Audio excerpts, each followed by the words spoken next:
dibangkitkan oleh Bahar sebenarnya. Yang pertama tu tentang polis air SPAN tadilah yang kita sebut. Tetapi ini mungkin tak memerlukan satu jawapan yang pasti. Dia kata ada sebelum ni pun berlaku di Selangor di mana dikeluarkan pengumuman risalah dan sebagainya mengatakan akan ada catuan air, akan ada gangguan bekalan air. Rakyat membuat segala persiapan yang diperlukan, tetapi tiba-tiba tak jadi. Air masih lagi diterima seperti biasa. Jadi dalam persoalan ini mungkin sedikit komen daripada Syahir. Kita di SPAN kita memastikan bahawa setiap gangguan air ini ataupun bekalan air ini terjadi mengikut jadual. Dan apabila ia terjadi mengikut jadual, kita ada beberapa operating procedure. Yang pertama, contohnya untuk gangguan bekalan esok. Operating procedure kita yang pertama adalah kita akan memastikan bahawa syarikat air tersebut akan menyebarkan risalah-risalah mengenai gangguan tersebut seminggu lebih awal agar rakyat bersedia menghadapi keadaan tersebut. Dan ianya akan disebarkan ke media-media sosial, ke website-website mereka dan juga dihebahkan kepada semua media. Itu yang pertama. Yang kedua, SPAN memastikan bahawa apabila ada gangguan bekalan yang berjadual ini, tangki-tangki air siap sedia di kawasan-kawasan perumahan penduduk. Dan yang ketiga, SPAN juga sebagai polis air ini akan memastikan bahawa apabila syarikat-syarikat air ini mahu melakukan penyelenggaraan berjadual, ianya haruslah mengikut jadual. Kalau 3 hari, maka 3 harilah ianya harus dilakukan. Kalau lebih cepat lagi lebih elok. Kalau lebih cepat lagi elok. Dan kita tidak mahu ianya melebihi hari yang ditetapkan. Ini kerana pengguna air bukan sahaja pengguna domestik, ia juga melibatkan pengguna komersial. Tambah-tambah lagi di kawasan Selangor dan wilayah persekutuan. Kalaulah ini tidak dikuatkuasakan, SPAN tidak berada di sini untuk menguatkuasakan jadual tersebut, kerugian akan berlaku kepada pihak-pihak komersial ini. Apabila mereka tidak ada air, kilang-kilang tidak boleh beroperasi. Jadi ini merupakan satu kerugian kepada ekonomi. Okey, kita jawab tentang persoalan yang juga persoalan yang saya sebut sebelum kita berehat tadilah tentang masalah air yang mungkin dikatakan agak kotor di Kelantan. Ini masalah yang sudah pun lama berlaku, sering dibangkitkan dari masa ke semasa. Apa yang berlaku sebenarnya dan apa yang perlu dilakukan sekarang oleh SPAN dalam usaha mengatasi masalah yang dihadapi oleh pengguna di Kelantan? Baiklah. Di Kelantan, kalau kita lihat kepada statistiknya, hanya 70% litupan air di Kelantan disalurkan kepada pengguna. Di mana average secara purata di seluruh semenanjung Malaysia, kadar litupan kepada pengguna adalah sebanyak 96.7%, yang sangat tinggi. Jadi kita melihat kepada permasalahan isu di Kelantan, mengapakah rakyat di Kelantan tidak menggunakan air yang disalurkan daripada operator. Itu yang pertama. Yang kedua, mengapakah rakyat di Kelantan menggunakan air-air sumber bawah tanah, iaitu air perigi. Dan keadaan ini sebenarnya air dari bawah tanah yang kalau kita lihat air keluar color merah tu, ianya disebabkan oleh air bawah tanah yang apabila air itu naik terdapat chemical reaction, banyak ion dalam air tersebut. Dan itulah menyebabkan air yang keluar itu berwarna merah. Yang Berhormat Menteri, tapi dia bahaya tak dari segi aspek kesihatan kepada pengguna? Dari segi aspek kesihatan, kita perlu ceklah perkara tersebut. Sebab ianya mengandungi chemical, mengandungi ion. Tapi ianya mengandungi ion semula jadi. Tapi Yang Berhormat Menteri Alam Sekitar baru-baru ini 2 minggu lepas ke Kelantan untuk melihat projek-projek di Kelantan yang telah berlangsung dan juga akan dilakukan di Kelantan. Dan projek-projek tersebut, saya ingin perbetulkan sedikitlah seperti yang Tuan tanya soalan tadi. Projek tersebut sebenarnya telah berlangsung dan akan komplit dalam masa setahun, 2 tahun hingga 5 tahun. Dan apa yang dinyatakan oleh Yang Berhormat Menteri adalah apabila kita mendapat solusi daripada projek-projek ini, solusi ini mampu untuk menampung air Kelantan untuk tempoh 30 hingga 40 tahun lagi. Jadi terdapat sedikit salah faham lah dari sudut media. Bukannya 30-40 tahun akan siap. Tapi projek ini akan memberikan menyelesaikan isu air untuk 34 tahun akan datang. Okay. Jadinya rakyat di Kelantan tidak akan menghadapi masalah air selepas ini. Alhamdulillah. Baik, kembali semula kepada persoalan yang kita bincangkan, iaitu tentang pencemaran sumber air. Ini pun satu perkara juga yang saya nak dapatkan pencerahan daripada saudara Syahir sendirilah. Dari kajian yang dibuat oleh Jawatankuasa Pendidikan dan juga Perlindungan Pengguna SPAN ini, tuan ya, bentuk-bentuk jenis-jenis pencemaran yang sering berlaku di Malaysia ini apa sebenarnya tu? Sebelum saya ulas mengenai pencemaran air, adalah lebih elok untuk kita bercerita tentang sumber air kepada perkhidmatan air negara. Okay.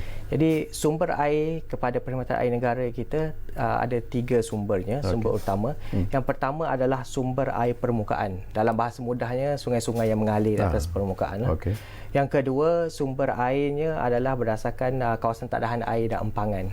Yang itu lebih kurang 18%. Okay. Sungai lebih kurang 80%. Dan selebihnya 2% merupakan sumber air dari bawah tanah. Okay. Jadi kita bercakap mengenai sungai. Dari sudut geologinya, sungai mengalir daripada hulu ke hilir, melalui kuala dan dilepaskan ke sungai. Dan di hulunya sungai arusnya deras, dan di hilirnya arusnya lebih tenang. Di hulu sungai terdapat banyak batuan-batuan besar, di hilirnya batuan-batuannya kecil. Dan isi padu air di hulu adalah sedikit jika dibandingkan dengan isi padu air di hilir sungai. Okay. Jadi disebabkan itulah kawasan-kawasan tadahan air sungai ini sebenarnya dibuat di kawasan hilir sungai. Okay. Airnya lebih tenang, isi padunya lebih banyak, dan kurang bahan-bahan batu-batu besar. Okay. Apabila ini berlaku, kalau kita lihat pada tahun 70-an 80-an, kebanyakan industri-industri dan juga perindustrian dibina di kawasan hilir sungai selepas kawasan tampungan ini. Jadi kita tidak dengar tentang pencemaran air. Namun begitu, tahun 2000, tahun sekarang, kebanyakan perindustrian dan juga pembangunan berlaku di kawasan hulu sungai. Apabila ini berlaku, pencemaran dilepaskan ke sungai di hulu dan disalurkan ke hilir. Dan apabila ini terjadi, takungan air ini tercemar. Itu yang pertama. Jabatan Alam Sekitar telah mengeluarkan indeks kualiti air. Indeks kualiti air ini digunakan untuk mengukur tahap kebersihan air dan juga kualiti air. Okay. Terdapat 5 kelas indeks kualiti air. Kelas yang pertama, kalau saya boleh kongsikan, kelas yang pertama, sungai itu berada dalam keadaan semula jadi. Ini tahap terbaiklah untuk sungai.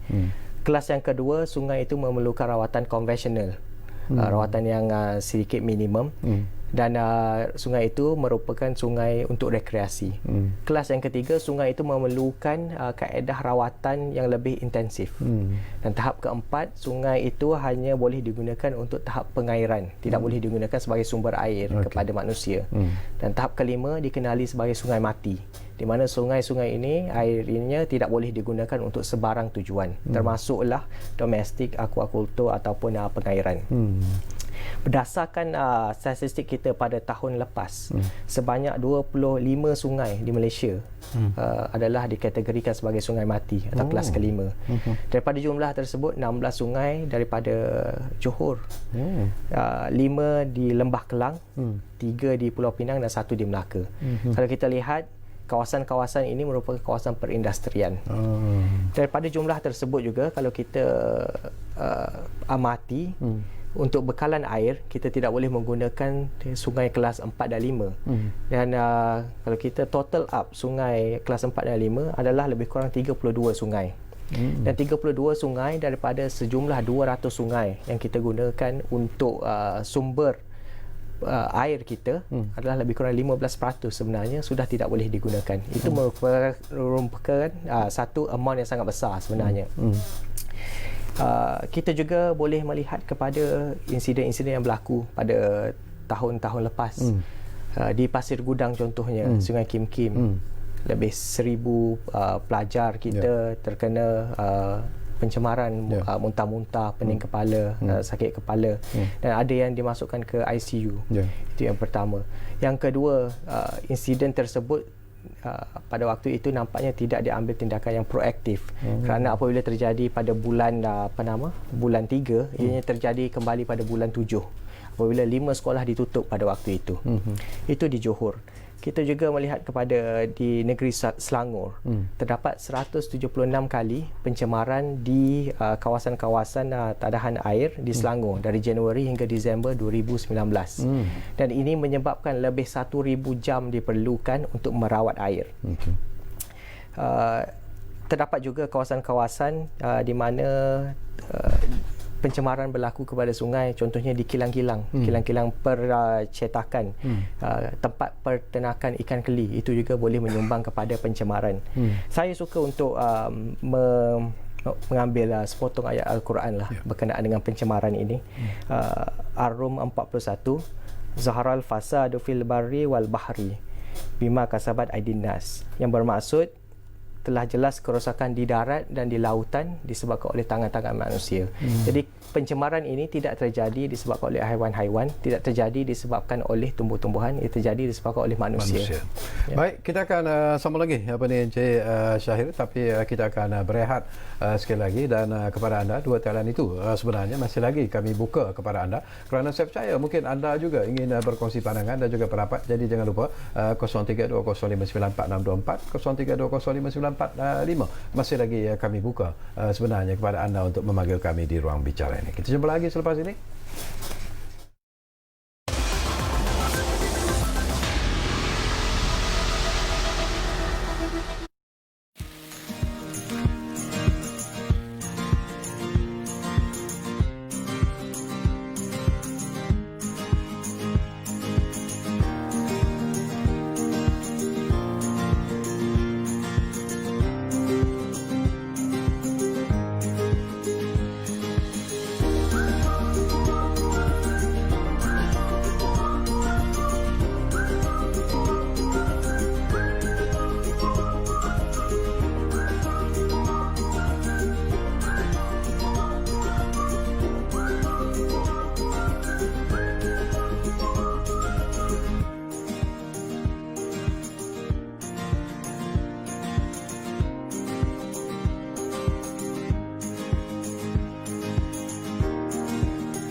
Baiklah, kami cukup berterima kasih kerana anda masih lagi bersama kami di ruang bicara ini, dan kita masih lagi bercakap tentang pencemaran sumber air, ancaman kepada kesejahteraan kehidupan rakyat, dan kita masih lagi bersama dengan tetamu yang cukup istimewa yang berbahagia, Encik Syahir Adnan, iaitu pengerusi Jawatan Kuasa Pendidikan dan Perlindungan Pengguna SPAN. Bila kita sentuh tentang pendidikan tadi telah pun disentuh, sebenarnya perlindungan pengguna itu apa yang dimaksudkan, Syahir? Berkenaan dengan perlindungan pengguna ini, kita melihat kepada dua aspek. Yang pertama mengenai perlindungan pengguna dan pendidikan pengguna untuk perkhidmatan air, dan yang kedua di bawah SPAN juga adalah dari sudut pembentungan. Dari sudut perkhidmatan air, seperti yang saya nyatakan sebelum ini, kita melihat kepada peranan kita untuk educate people.